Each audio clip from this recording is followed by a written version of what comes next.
जय श्री कृष्णा। श्री मद्भागवत गीता के माध्यम से आज हम गजराज की कथा सुनाएंगे। ये कथा सुनने मात्र से ही पाप नष्ट हो जाते हैं तथा भक्त वत्सल भगवान की कृपा प्राप्त होती है। गजराज त्रिकुट पर्वत पर रहता था। एक दिन वह गर्मी से व्याकुल होकर अनेकों बड़े बड़े हाथियों और हथिनियों के साथ वरुण देव के ऋतुमान नामक बगीचे में अत्यंत विस्तृत सुंदर सरोवर के तट पर पहुंचा। तदंतर वह सरोवर के अंदर घुस गया और अमृत तुल्य जल पीकर हाथिनियों और उनके छोटे छोटे बच्चों के साथ खेलने लगा। उस सरोवर में एक महान बलवान ग्राह रहता था। ग्राह ने गजराज का पैर पकड़ लिया। गजराज ने अपना सारा बल लगा उससे पैर छुड़ाने की चेष्टा की, परंतु वह ना छुड़ा सका। इधर ग्राह उसे जल के अंदर खींचने लगा। साथ के हाथी और हथिनियां सूंड से सूंड मिलाकर गजराज को बचाने के लिए बाहर खींचने लगे, परंतु उनकी एक भी नहीं चली।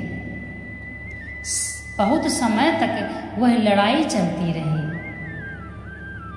अंत में वह कातर होकर भगवान की शरण हो गया। उसने कहा, जो बहुत तेजी के साथ इधर उधर दौड़ते हुए यह प्रचंड वेग वाले महाबली कराल काल रूपी सर्प के भय से भीत होकर शरण में आए हुए प्राणी की रक्षा करता है तथा जिसके भय से मृत्यु भी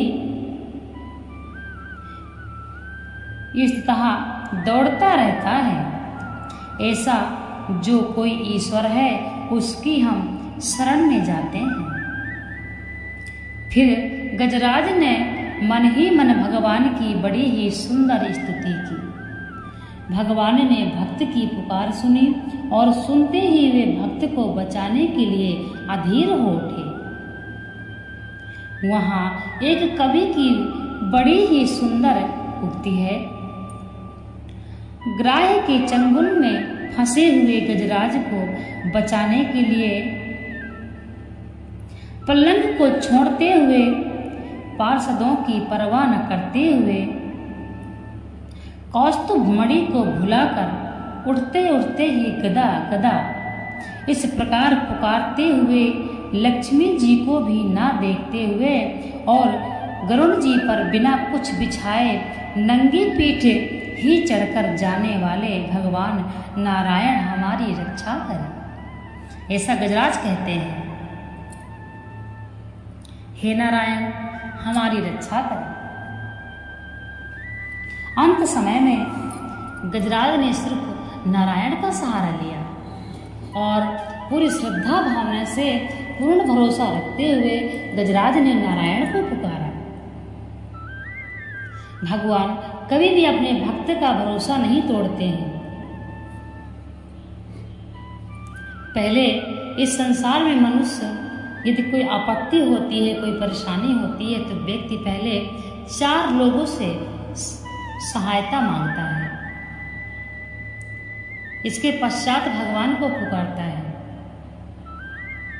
इसलिए भगवान भी प्रतीक्षा करते हैं। द्रौपदी ने भगवान का सहारा लिया, भगवान ने उनका भरोसा नहीं तोड़ा। इसलिए गरुड़ की पीठ पर चढ़कर भगवान वहां पहुंचे। गजेंद्र ने आकाश में गरुड़ पर स्थित भगवान के दर्शन किए और सूंड से एक कमल का पुष्प ऊपर को उठाकर अत्यंत कष्ट से आर्त स्वर से कहा, हे नारायण, हे सबके गुरु, आपको नमस्कार है।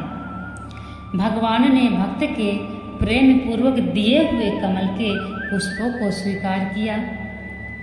अपने सुदर्शन चक्र से ग्राह का सिर काटकर गजेंद्र को महान संकट से छुड़ाया। कहते हैं यदि भगवान पर मनुष्य पूर्ण भरोसा करता है तो भगवान भक्त वत्सल हैं, वह अपने भक्तों की जरूर सुनते हैं। बोली भक्त वत्सल भगवान की जय। ईश्वर ही परिपूर्ण है। ईश्वर पर संपूर्ण भरोसा रखने वाला व्यक्ति कभी परेशान नहीं होता। धैर्यवान होता है वह व्यक्ति जिसको नारायण पर पूर्ण विश्वास होता है। जिस प्रकार भगवान ने गजराज के प्राण बचाए, यदि उसी प्रकार सभी व्यक्ति जब मृत्यु का समय निकट आता है और व्यक्ति का जब अंतिम समय चल रहा होता है तो जीवन में चाहे उसने कितनों पाप किया हो, परंतु यदि अंत समय में ही वो भगवान का सहारा लेता है तब भगवान उसकी जरूर मदद करते हैं और वो मोक्ष को प्राप्त करता है। ऐसा गीता में लिखा है। इसलिए भक्ति का मार्ग हर व्यक्ति को अपनाना चाहिए। गृहस्थ आश्रम में रहकर भी इंसान भक्ति कर सकता है। भक्ति के लिए ऐसा कोई नियम नहीं है, ऐसा कोई आश्रम नहीं है जिसमें भक्ति नहीं है। ब्रह्मचर्य आश्रम, गृहस्थ आश्रम, वानप्रस्थ आश्रम और संन्यास आश्रम। हिंदू धर्म में 4 आश्रम बताए गए हैं। पहला आश्रम है ब्रह्मचर्य आश्रम। ब्रह्मचर्य आश्रम में व्यक्ति अपने विद्या अध्ययन करता है और ब्रह्मचर्य का पालन करता है। और गृहस्थ आश्रम में व्यक्ति दाम्पत्य जीवन व्यतीत करता है, अपने बच्चे पालता है, माता पिता की सेवा करता है, गुरु की सेवा करता है तथा अपने गृहस्थ को संभालता है। गृहस्थ आश्रम में भी भगवान की भक्ति करना चाहिए। वानप्रस्थ आश्रम में व्यक्ति अपने घर के काम संभालते हुए कुछ समय ऐसा निकालता है, भगवान का भजन करता है। या वो बाग में जाकर या वो एकांत स्थान में जाकर भगवान का भजन करता है, उसे वानप्रस्थ आश्रम कहते हैं। इसके पश्चात चौथा नंबर है संन्यास आश्रम। संन्यास आश्रम में यदि व्यक्ति 75 साल की उम्र में व्यक्ति को संन्यास लेना चाहिए। संन्यास आश्रम में जाने के बाद व्यक्ति अपने घर कभी नहीं लौटता। वह जंगलों में भगवान का भजन करता हुआ, फल फूल खाता हुआ भक्ति का मार्ग अपना लेता है। इस प्रकार से भगवान पर पूर्ण भरोसा होना चाहिए, भगवान पर संदेह नहीं करना चाहिए।